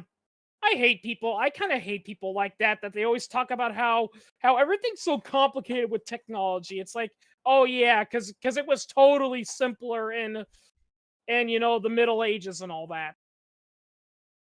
Yeah, or as hunter-gatherers. Yeah. Actually, by the way, that book I was telling you about, Shane, one of the books later explains what caused the event. Apparently, it was caused by a paranormal collective of human consciousness, and they did it because they were trying to end human suffering, and they blamed it on guns and modern technology. And you know what happened after the event occurred? Everyone with no electricity, a lot of people died from preventable things like starvation and illness, and many survivors resorted back to medieval lifestyle, including the extremism that the medieval ages had. So yeah, good luck. So yeah, you totally saved a lot of innocent people there. It's like, listen, if you believe in world peace and you want people to stop killing each other or falling for extreme beliefs, the last thing you want to do is get rid of modern day technology. Yeah. Yeah, try to start a fire with a stick. Yeah. Yeah, I learned how to do that in Scouts. Yeah, it's not easy. Oh yeah, yeah. I mean, I've actually heard one person say that's one thing he likes about Castaway is that it actually shows how difficult it is to start a fire, because so many shows say all you got to do is rub 2 sticks together and boom, instant fire. Yeah. Nope, it is even if you have all the right materials, you have dry wood, you have flint, there's still going to be some effort. And like you see that in Castaway, where he does theoretically have the right ingredients to make a fire, you know, without, you know, a match or whatever, and he's struggling, you know. Yep. Yeah, he has to learn all of that, and he had the benefit of those FedEx packages washing up Yeah. from the shore. So yeah. I like some of the parodies of Castaway, though, where it's like, Wilson, oh my God, Wilson, what are we going to do? And then the volleyball goes, my name's Spaulding, you idiot. Well, no, they did that joke in the movie because he was talking to Wilson. He was talking about, you know, this old teacher of his. You know what? His name was Spaulding. So, yeah, they did that already. Did that in the movie. They kind of got ahead of that one. Yeah. Well, if I recall correctly, in the movie, it wasn't even like he did it automatically. He did it more out of a joke originally, just to keep himself entertained. And that was the whole purpose of Wilson. Yeah. Yeah. Yeah. He just created a face because he was bored and didn't know what to do. And the first time he talked to Wilson, if I recall correctly, he wasn't even like talking to it like it was sentient. He just looked at it when he was struggling to make the fire, and he was like, "You wouldn't happen to have a light on you, would you?" In like almost like a joking manner. Mm-hmm. Yeah. Yeah. I can't wait for the first moon colony to get nuked because it decided to leave the Earth's government. Read Moon is a harsh mistress as to why that wouldn't work.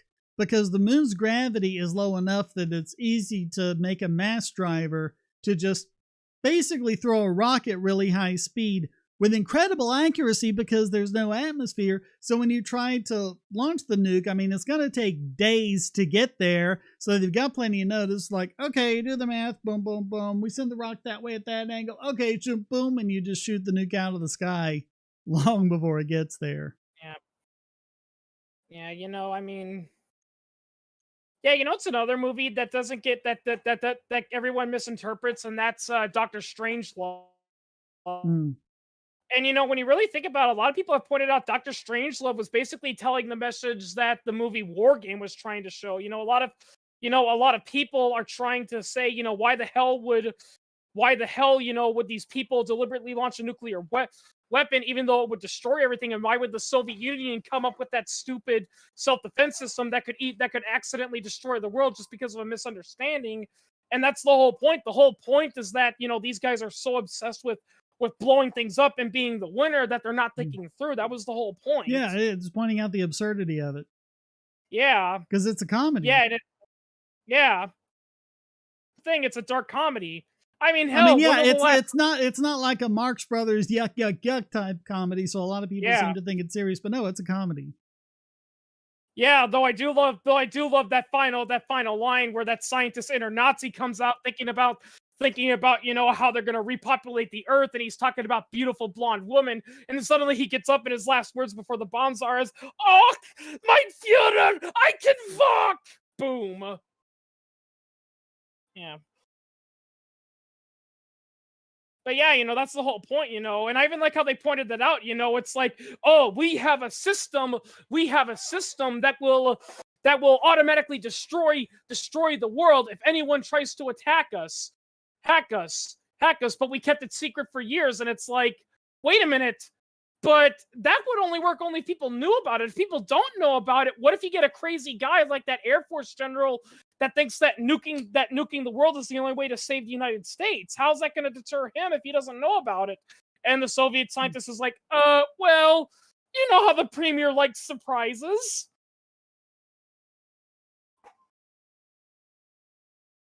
Yeah, you know, I mean, and to be fair, there were people like those guys, you know, in the 1950s that were like, oh yeah, you know, in both countries that were like, oh yeah, we gotta win no matter what, even if we gotta blow up the entire world to win. Yeah, that's kind of what they did in Stargate SG-1 with the NID, you know, because you had the SGC that was sending out people through the Stargate to, you know, to explore, you know, to engage in trade, and yes, to find ways to defeat the Goa'uld. The NID was just so, it was the kind of a rogue faction that was so militaristic that it was just about defeating the Goa'uld to the exclusion of all else. Yeah. Well, yeah, in a way, Doctor Strangelove is basically a spiritual prequel to to that movie you told me, War Game, where they try to come up with a simulation to figure out how can we successfully nuke the Soviet Union and win without destroying the world. And basically, the only thing the computer can say is you can't. Yeah. But here's what you need to observe. You look at Nagasaki and Hiroshima, the only two actual cities to be hit with nuclear bombs. And then look what they were like 50 years later, these big bustling metropolises. Now, yes, they had the rest of the world economy to trade with and everything.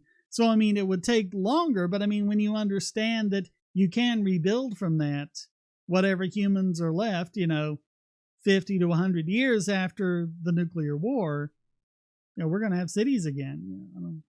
Yeah. How can it be a prequel if the world's destroyed? I said spiritual prequel. Meaning that it's not exact, but the ideas and the inspiration are still there. Kind of like how BioShock the game is a spiritual sequel to System Shock. Yeah, so many people love to hate on BioShock and say, it's just a steampunk version of System Shock, ignoring that many of the programmers on the game worked on System Shock, and they flat out said, yeah, that's what we intended BioShock to be. Yeah, people don't like to don't like to pay attention to the context.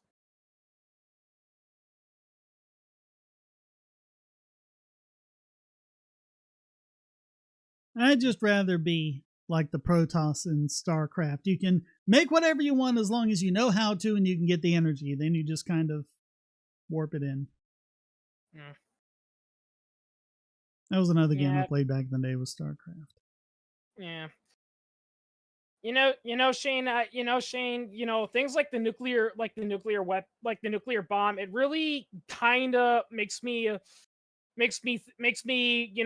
it's actually one of the first clues that obviously the government does not have your best intention, because it's like, if the government was all knowing and all good, why would, just like how people ask, why would God allow evil if it's all good and knowing? Here's what I try to tell people: if the government is all good and knowing, why would they allow nuclear weapons to exist, even when there is literally no defensive or strategic reason to have them?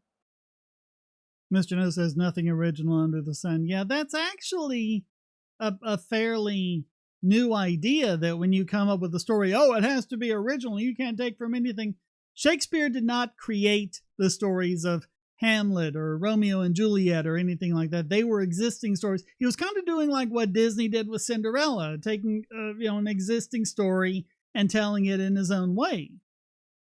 Yeah. And so there was never this idea of, oh no, you stole from that other thing. For thousands of years, that's what people have done, and it's just in the last century or so that we've seemed to have gotten the idea that you can't do that. Jeeves, Fender, because someone else might have them. The same reason having it. But the thing is, guns are mostly discriminatory. If a guy's trying to kill you and you shoot the gun at him, for the most part, it's only going to hit him and maybe anything beyond that. But it's mostly discriminatory. Atomic bombs are not discriminatory. If you use them, they're not just going to kill the enemy army. They're going to kill the civilians. They're going to kill people within the general vicinity. Hell, they might even kill, if the bomb is strong enough, it might even kill people who just so happen to be in a country that's not at war with you, but they border the country you just snooped. Yeah, and if the winds push the radioactive material in your direction. Yeah,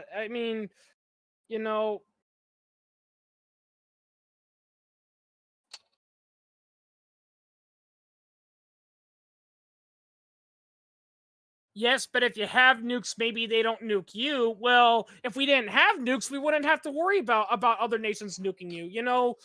Jeebus, what this reminds me of? It reminds me of, not Fahrenheit, of Slaughterhouse 5, where that guy encounters those aliens and they have a weapon that can literally destroy an entire planet. And when he asks them, why the hell would you have such a weapon? Why the hell would you have such a weapon that weapon when there's really no defensive reason, and their only excuse is, well, if we don't have it, our enemies will invent it, and that's their only justification. Well, that was what the nuclear bomb was. We've got to make the nuclear bomb because if we don't, Hitler will. Yeah.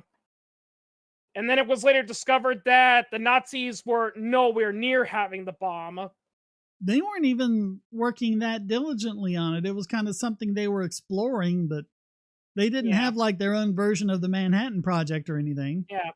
And then, of course, some communist scientists, were worried, oh my God, what if America turns fascist? We got to protect the protecting working class people. And they figured, oh, I know, let's give the bomb to the biggest psychopath of the 20th century, Stalin. Yeah, he'll treat this weapon with genuine respect.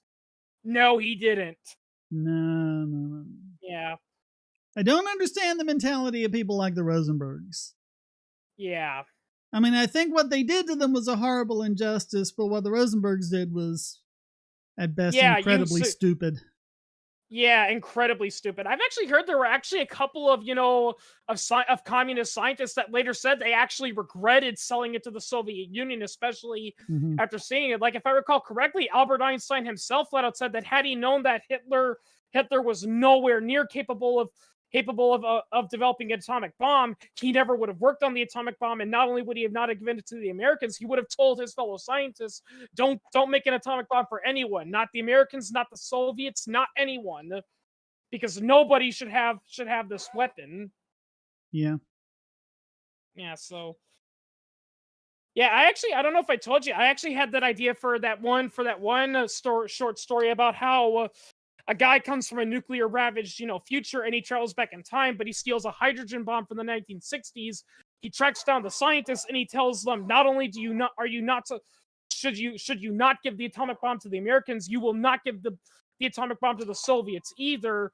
And they ask him, and what if we refuse? What if we do what we do? He says, if you don't, then I will have no choice. I'm going to take the bomb I stole from the 1960s and I'm going to give it to Hitler.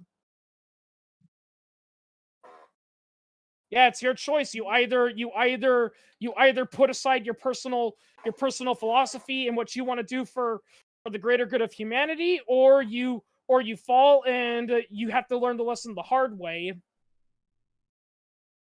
And I'm probably never going to write it. Myrna vaccines are not experimental, people. We just covered that earlier in this very live stream. Yeah. And I'll point this out, Shane, since I'm probably never going to write it. Spoiler alert, the short story will end, in 1940 during the Blitz, and they see a German bomber, and one guy comments that the bomber looks bigger than normal. I got both shots of the vaccine. I had COVID, and I had both of the vaccine shots, so I think I'm about as immune as I can possibly be to the thing. I had the vaccine, and nothing bad happened to me. Although I do have this strange desire to blindly obey authority, and also, I don't know about you, but isn't that frog that lives in that pond in my backyard, doesn't he look kind of cute? Yeah, that's the mutations in the vaccine altering your brain, yeah. There's actually a conspiracy theory out there that's something to that effect, and it's like, do you have any idea how mutations or the brain works? And not to mention, yes, you can inject, microchips into people with vaccines, but you need a really, really big needle to do that. Yes, Pierre, I've got 5G. In fact, T-Mobile a couple months ago sent us out notifications that no extra charge, they're just going to move us up to 5G and lift all the caps, so it doesn't go back down after 2 gigabytes or whatever it was. Just use the 5G, use all the 5G you want. But doesn't 5G radars, don't they emit radiation that caused the cold virus to mutate into COVID, and it made our immune systems weak and made us sick? And yes, I'm not kidding. There were actually people that believed in that, and they actually set fire to 5G towers that were being built. Yeah, they're crazy people. It's millimeter wavelength that cannot cause mutations. And as internet historian pointed out, to make things even more embarrassing, it turns out many of them couldn't tell the difference between a 5G tower and a regular tower, so they destroyed a bunch of regular 2 and 3G towers. And guess what? They ended up shutting down a lot of crucial, systems, because a lot of emergency systems use those towers for communication. I can't tell if Angel's being serious or if he's just being a stupid troll. I don't know, considering he just keeps deleting all of his comments that he put on there, not realizing that it's in the video and they're on the internet forever. Yeah. Yeah, and my experience with the vaccine is exactly what that Nature article said it would be for people who've had COVID. The first one, it actually wasn't that bad, but, I had the sore arm for a couple of days. I had a little bit of a fever that, Tylenol took down, headaches, and it wasn't great for a couple of days, and then I got over it. Second shot, I had a little bit of a sore arm. Other than that, nothing. Whereas if you don't have COVID, it's the second one that gets you. My second shot was pretty interesting, because when they first injected it, I actually didn't feel anything. I wasn't in any pain. I didn't feel dizzy. I barely even felt the needle, and I thought, wow, that wasn't as bad as I thought it would be. Then later that night, I woke up in the middle of the night, and my arm was it was in so much pain I could barely move it, and I had a nasty headache. Wait till you get the shingles vaccine. Oh my God, my arm has never hurt that much from a vaccine. Oh yeah, my mom had to get the shingle vaccine not too long ago, and she was in a lot of pain throughout the entire day, and she had to work, and she was like, my skin hurts, my arm hurts, my stomach hurts, I can barely move. Yeah. Yeah, it was. It's not. I know several people who've gotten shingles, and I don't want it. It's better than getting shingles, but yeah. Yes, I had COVID. I had COVID over the holidays. Yeah. And so my second dose of the vaccine was last week, like a week and a half ago, and then the first one had been like 3 weeks before then. But. Yeah, and that's another lie that the movie Rugrats reinforced the idea that chickenpox isn't dangerous. It just makes you itchy for a few days. It's like, no, I've seen people who have had chickenpox when they were kids and they remembered it, and they said, contrary to popular belief, chickenpox doesn't itch. It burns. Oh yeah, it's bad. I had it when I was 5. And that's if you survive it. A lot of kids die from chickenpox. It can be fatal. And that's another thing too, they always say, but isn't it more dangerous when you're older? Not necessarily, because to get the vaccine out of your body, how do you think vaccines work?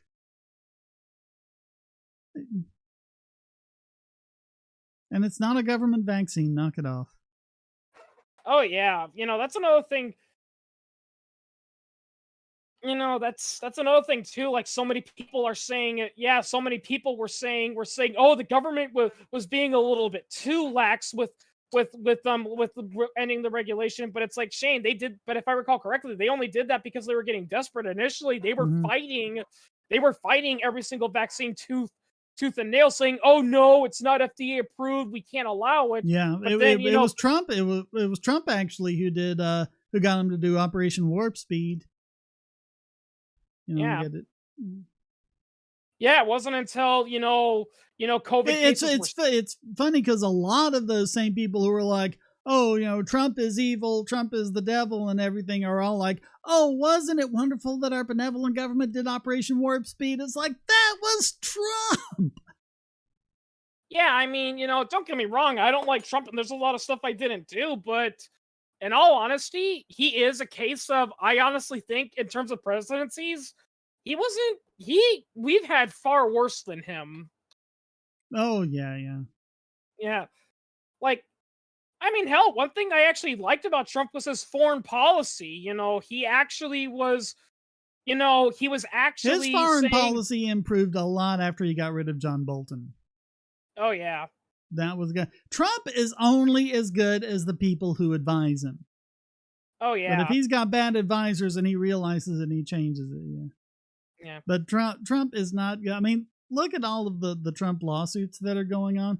A couple of them have been good, but so many of them that should have been winning lawsuits are lost because he has idiots for attorneys. Yeah. And it's another funny thing about Trump is that I like to think that's actually in all honesty, I like to think that's partially why the Russian conspiracy theory came up and why they got rid of that what was his name? His original choice for Secretary of State, if I recall correctly. He actually wanted America to get less, militarily involved in the world. Michael Flynn, and what happened? Yeah, and what happened after he announced that? They're saying, "Oh, he's consorting with Russia." Yeah, they did the Logan Act thing, and if Trump had stood up to them, then I think things would have worked out a lot better.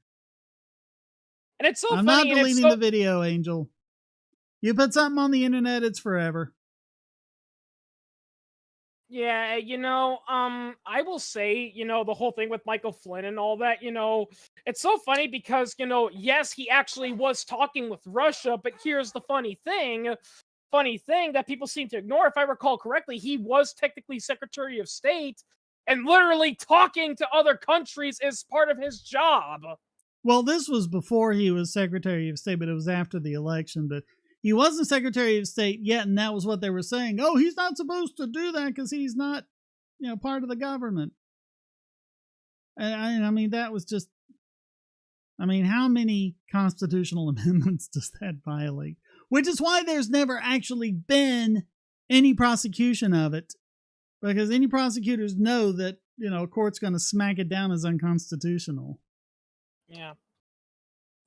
In all honesty, I think that's the reason why the government is passing all these arbitrary rules nowadays is because, even though, like we said earlier, the Supreme Court can be very hit or miss, as a whole, they generally do tend to, side with the Constitution, even if they don't personally agree with it. That's why they do that, because they know that if we take it to the Supreme Court, we have to show it isn't constitutional, and we know that's not going to work.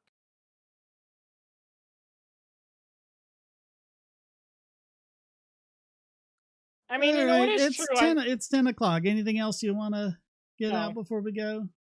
No. Probably should. It's probably a good thing to stop too, because I got to get up at 5 a.m. because the place I work at opens at 6 a.m.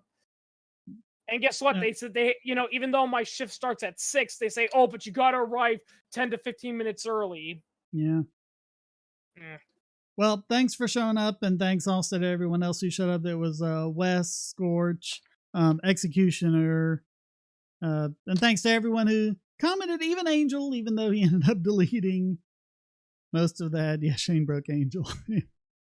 I seem to notice we get a lot of those in live streams. We get that one guy that's spouting all this nonsense, and then he deletes it when he realizes what an asshole he's being. I thought if you got COVID, you're protected already. I've got a video on this, but if you have COVID, you're immune. If you got the vaccine, you're immune. If you have both, you have a stronger immunity than you do with either individually. So. Yeah. Fishron, is there a way I can join the streams? Yes, become a supporter at any level at Patreon or Subscribestar, and you also have to go in and associate your Discord account with it. And when you do that in the Bogosity Discord, then there'll be a special little live stream area that you'll have access to, and you can just jump right in the voice chat there. So, yeah, okay, so get COVID. Yeah, that's going to work. Hey, how can I avoid getting COVID? Well, you see, if you get COVID, then you'll be immune to COVID and you won't get COVID. Yeah, just like the pox mothers. It's like, wait a minute, if I give my kid chickenpox, they'll become immune and they'll never get chickenpox again. Yeah. So it is not fun, Jeebus. I do not recommend it. Yeah, get the vaccine. Get the vaccine. Yeah. All right. Okay. So yes, and there are other ways to support it. Donate.bogosity.tv. So thanks everyone who has supported. Thanks everyone who's donated. Thank you for watching, and until next